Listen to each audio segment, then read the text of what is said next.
एक बार फिर से आप लोगों को MS Lonika teaching institute YouTube channel में आपका स्वागत है। तो आज हम प्रोज यानी 11वीं क्लास के प्रोज खंड में बात करेंगे। First chapter animal in prison यानी जेल में पशु।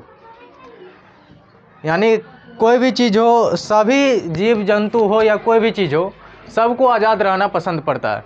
लेकिन ये जो हमारे जो लेखक हैं एनिमल इन प्रिजन के लेखक जो है पंडित जवाहरलाल नेहरू, ये जो लिखे हैं एनिमल इन प्रिजन यानी जेल में पशु, उनके समरी के बारे में हम आज जानने की कोशिश करेंगे। तो this essay is from a volume called Toward Freedom, the author autobiography of Jawaharlal Nehru.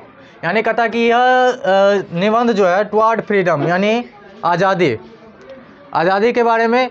The autobiography का मतलब होता है आत्मकथा, किसी अपने बारे में लिखना, आत्मकथा। ऑटोबायोग्राफी का मतलब होता है आत्मकथा।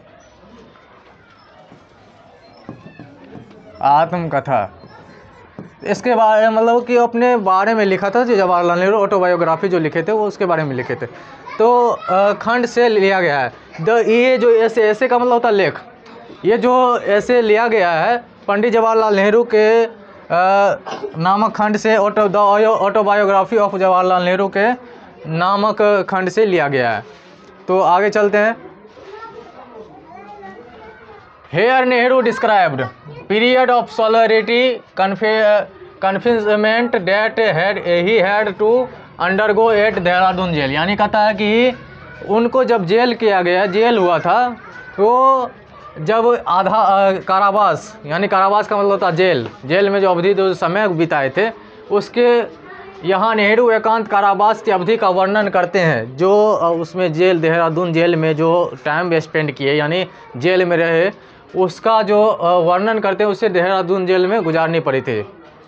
जो उसने जो ऑटोबायोग्राफी जो लिखे थे एनिमल इन प्रिजन, वो जेल में रह के लिखे थे, देहरादून जेल में जो उस समय जेल हुआ था, आज़ादी के वक्त में उन्हें जेल किया गया था।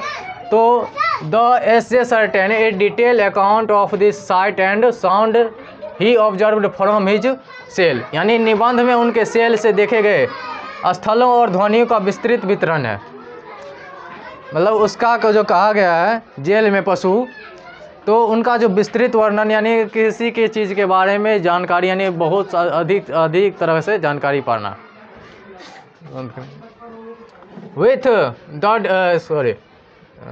he particularly mentioned his experience with the different insect, bird, small animal, stray dog and kittens and so on. In reading the prose piece, our attention is constantly drawn to his keen observation and his profound love for animal। यानी कहता है कि वह विशेष रूप से विभिन्न छोटे कीड़ा जो होता है, इंसेक्ट मतलब होता है कीड़ा, जैसे मच्छर आ गया, यही सब कीड़ा का मतलब होता है पक्षी, छोटे जानवर। यानी पक्षी में बहुत सारा आता है, छोटे जानवर भी आता है, आवारा कुत्ता भी आता है। आवारा कुत्ता और बिल्ली के बच्चों आदि के साथ अपने अनुभव का उल्लेख करना।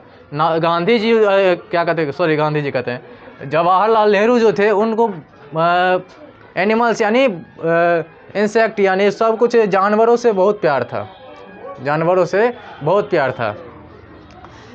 उसके बाद में क्या कहता है कि गद्य के टुकड़ों को पढ़ने में हमारा ध्यान, उनके ध्यान जो थे, मतलब उनके गहन जो ध्यान था, उनके प्रति एक प्रेम की ओर आकर्षित करता है। मतलब क्या जानवर के प्रति उनको बहुत प्रेम था।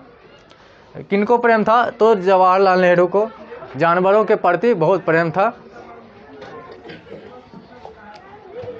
Nehru sacrificed his own comfort and his family life in order to embrace imprisonment for his fight against foreign rule। यानी कहता है नेहरू ने विदेशी शासन के खिलाफ अपनी लड़ाई के लिए कारावास को गले लगाने के लिए अपने सुखी सुविधाओं और अपने पारिवारिक जीवन को त्याग कर दिया।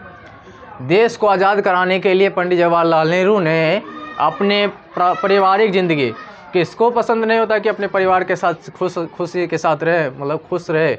लेकिन यहाँ पे जो था कि देश की आज़ादी के लिए, समझ सकते हैं, देश की आज़ादी के लिए वहाँ अपने सुखी सुविधाओं यानी अपने मोह त्याग कर, अपनी पारिवारिक ज़िंदगी छोड़कर, सुख सुविधाओं को छोड़कर उन्होंने जेल को कारावास जेल में रहना पसंद किया अपने देश के खातिर। अभी के समय में कोई देश के पीछे नहीं भागता है, पीछे वाला सब पूरा पंडित जवाहरलाल नेहरू थे, महात्मा गांधी जी थे, सुभाष चंद्र बोस थे, ये अपने अपने देश के लिए जान कुर्बान कर दिए थे। तब क्या कहता है, often he had to stay away from his near and dear one, very frequently he also had to live in the most unfavorable condition in various prison where he has lodged during his association। यानी कहता है कि अक्सर उन्हें अपने निकट और प्रियजनों से बहुत दूर रहना पड़ता था। यानी कहता था कि अगर जेल में जाइएगा या कहीं भी जाइएगा कमाने, बाहर ही कमाने जाइएगा, तो आपको घर परिवार मोह माया सबको छोड़कर बाहर निकलना पड़ेगा। इसी तरह कहते थे कि वो अपने प्रियजनों और घर से बहुत दूर रहना पड़ता था, मतलब कि घर परिवार से वो बहुत दूर रहते थे, अधिकतर जल्दी वो नहीं जाते थे। तब क्या कहता था, उन्होंने विभिन्न जेलों में सबसे प्रतिकूल परिस्थितियों में रहना पड़ा, उनको टॉर्चर किया जाता था जेल में, ये मतलब कि सुख सुविधाओं के साथ नहीं दिया जाता था। अंग्रेज़ों ने उन्हें जो जेल में रखे थे उसके प्रतिकूल स्थिति उनका ठीक नहीं था, उनको मतलब कारावास की तरह से उनको टॉर्चर किया जाता था। तो association with the freedom struggle and civil disobedience movement the essay also illustrate the excellence of Nehru prose style. यानी कहता है कि वे उन्होंने स्वतंत्रता संग्राम और सविनय अवज्ञा आंदोलन के दौरान अपने जुड़ाव के दौरान रखा गया था। निबंध नेहरू की ग्रंथ शैली को उत्कृष्टता को भी दर्शाता था। यानी सविनय अवज्ञा आंदोलन और क्या कहते हैं जो स्वतंत्रता संग्राम में भाग लिए थे उसके अनुसार वो इस भाग को दर्शाता है। जो एक चैप्टर है एनिमल इन प्रिजन, इसके बारे में हम डिटेल से जानने की कोशिश करेंगे। इसी के साथ जय हिंद जय भारत।